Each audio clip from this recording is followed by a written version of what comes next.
end of the discussion, must be able to enumerate the key roles of teacher leaders in curriculum process.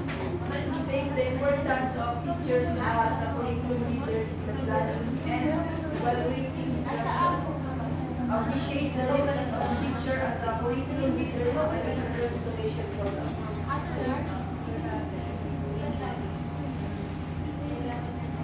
Yeah, so dito is hindi ka naman friend.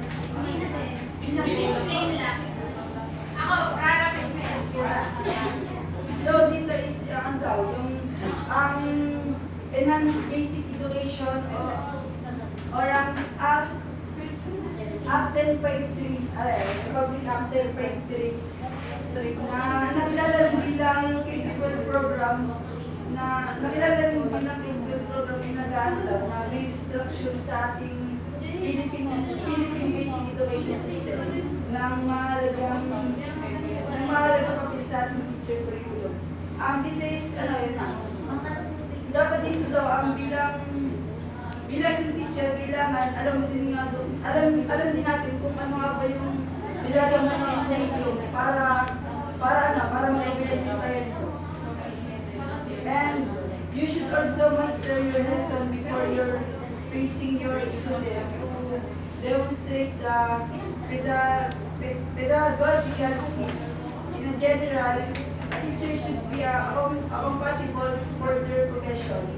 Be prepared and aware about the concern of every student to address their needs in terms of education.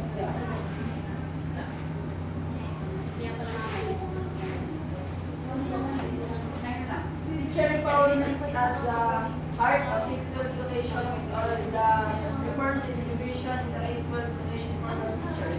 And need to view themselves as curriculum leaders performing the following function. First is ensure effective implementation of the curriculum standard and young guidances. Next is develop, evaluate curriculum materials that are appropriate for the student. Develop assessment and evaluation tools to assess learners. Plan and evaluate curriculum. Plan activities that will help implementing the curriculum. Next is solicit support from parents, others, stakeholders. Next is make curriculum decision at the school level. Last is conduct research to improve the learners. Next. Yan, ito naman is sa clarity of the standard. Yan ito is, as a teacher, should be aware about the learner's capabilities of every student to adjust the teaching styles and strategies according to the lesson and bring moral values among the student. Yan. As dito naman sa atin, dapat magkaroon daw ng transparency at secure sa nilang mga mag-aaral. Upang malaman nila kung may para sa kanila ang kanilang subject. Tapos dito naman sa ay consistency of communication.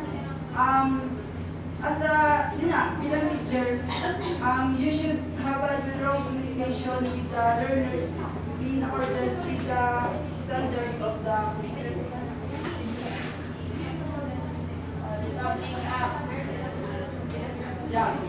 Republic Act 10157.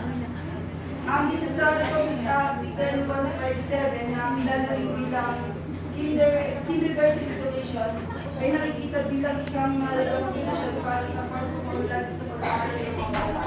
At ginagawang mandatory education sa kindergarten para sa mga lahat ng bata na nito. Yan. Parang pagka nga daw ginagawa ng mga mandatory pagka daw tungkol sa 5 taon para nila na mga kaya namin nag-aaral.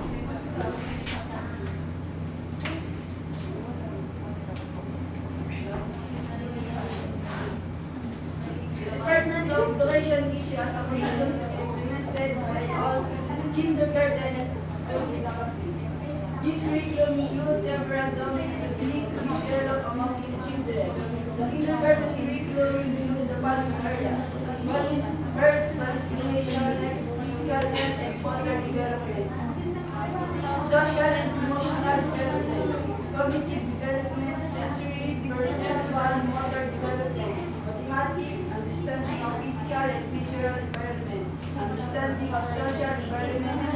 lastly, language literacy and communication.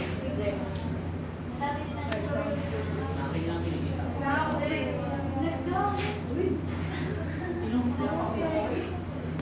Yan, ito naman daw po isa na. Ang elementary daw po, ang elementary curriculum daw po ay talagang papel sa pag-aaral ng sa pag-aaral at pagiging malikhain ng critical thinking at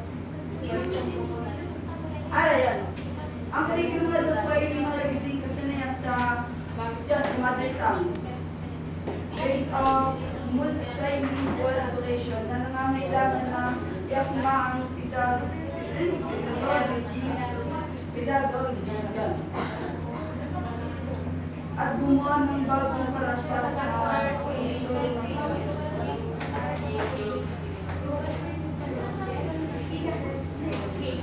yan. Teacher as curriculum leaders in the elementary grades. Yun na, ang elementary curriculum daw ay malagay sa pagpapaunlad ng pag-aaral sa training malikhain ng critical thinking and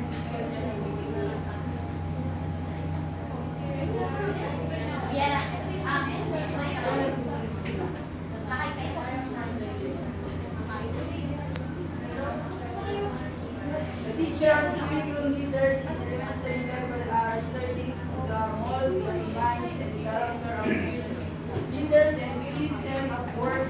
Their role as curriculum leaders requires them to develop critical thinking, facilitate the development of minds, body, and character of the student. Teachers or curriculum leaders are empowered to design a new learning environment to celebrate diverse ideas and learning styles.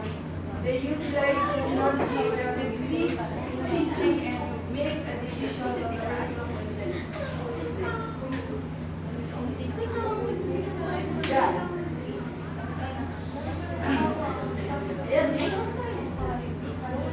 dito daw, ayan, teacher as a curriculum leader sa junior high school.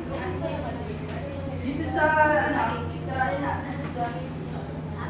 as a curriculum leaders, ang mga guro daw po sa junior high school ay may katalagutan, hindi lang daw po sa pagpapatupad ng nilalaman ng hindi na rin daw ito ay nagkakot ng matutunan ng pangangailangan sa pagbulat at pang-akademiko at kailangan ng pag-aaral.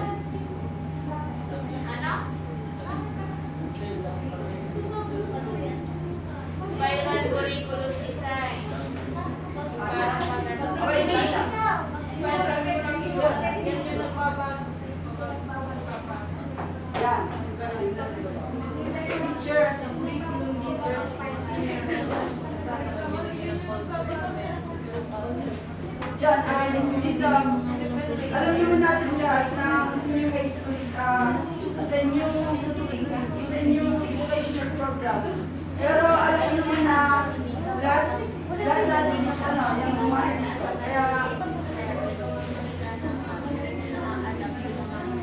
so ito yung 2 years na dagdag sa atin ng high school. Unlike dati na 4 years lamang is makakapagalan tayo, makapagtali ka na.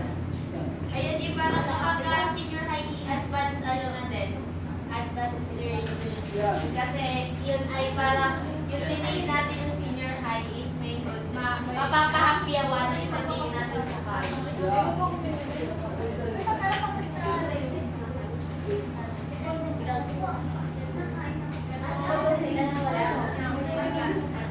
This track aims to develop the following: life and career skills, learning and innovation skills, information and media skills, communication skills.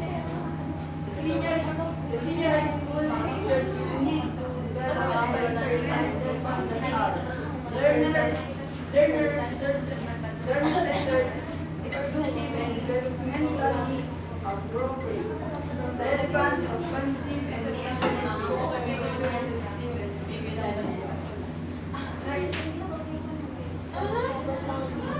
Yeah, it's not.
ito, meron tayong STEM, GAS, TEL, and youth. At sa factors tayo, these factors demand that education must innovate and reshape itself to meet the needs and challenges of the people in the society. Dito kailangan, di ba sa pagbabago ng ating learning, or sa pagbabago ng mundo, kailangan ang education is magbago din. Magbago din tayo, mag-enhance tayo, mag-innovate tayo ng ating teaching strategies para malaman natin if, para makasabay tayo sa agos ng buhay, para pati din yung mga estudyante is matuto kung ano ang binibigay natin as educators sa mga millennials o sa mga Gen Zs. Sabihin na iba't iba ang ugali ng, iba na ang ugali ng mga tao dati or yung mga bloomers or sa millennials and sa Gen Z. Next po. Yeah, sabi ni Middlewood and Burton 2001, nagsabi sila ng 4 paradigm of learning. Paradigm of learning is yung the knowledge at the ways of how the students will learn. First is critical thinking. Kailangan dito is ang ating pagtuturo ay mag-focus sa critical thinking ng mga bata. Matuto sila na umunawa ng mas malawak na mundo or matuto sila na magkaroon ng mas malawak na kalaman sa mga creativity is yung pagkakalikhain ng mga bata. Kailangan ma-enhance ng teacher as 21st century teachers ang mga learners na maging malikhain sa lahat na aspekto. Communication skill, matuto ang isang bata sa paglago ng buhay, sa pagbabago ng ating mundo or sa ating ginagawa sa education. Kailangan matuto ang isang bata sa school pa lang, marunong na siya makisalamuha sa iba. Effective communication skills para sa pagtagal sa future. Handa na siya sa mga nangyayari or kaya niya na makasalamuha sa iba't ibang tao na makakasama niya sa pagtatrabaho man or anumang way or path ang kanyang tatahakan. Collaboration sa new paradigm of learning, sinabi ni Middlewood and Burton ito ha. Tandaan niyo si Burton and si Middlewood 2001 na critical thinking, creativity, communication skills, and collaboration. Lime Dover 2000, new features of education focusing on learning how to learn. Yan, kailangan matuto tayo ng matuto sa lahat ng aspekto ng bagay. Nagpo-focus si Law and Dover na-identify ng feature na kailangan education is mag-focus tayo ng matuto. Hindi ka lang basta hanggang doon lang. Kailangan mas lumawak. Ibig sabihin,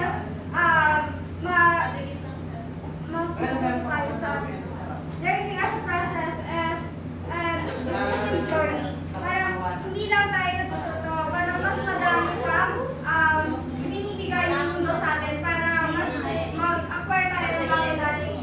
Learning is a lifelong process nga. Sabi nga is, hindi hanggang dyan lang natututunan mo. Mas madami innovation, mas madami ng pag-aaralan sa pagdami ng na-innovate sa mundo, mas madami pang kailangan natutunan sa mundo. Teacher as a learner, tayo as a teacher educator, kailangan mas sa pag-aaral tuloy tayo. Kasi diba sa pagiging teacher, kailangan sumasabay kasi pag-ibig ng mundo.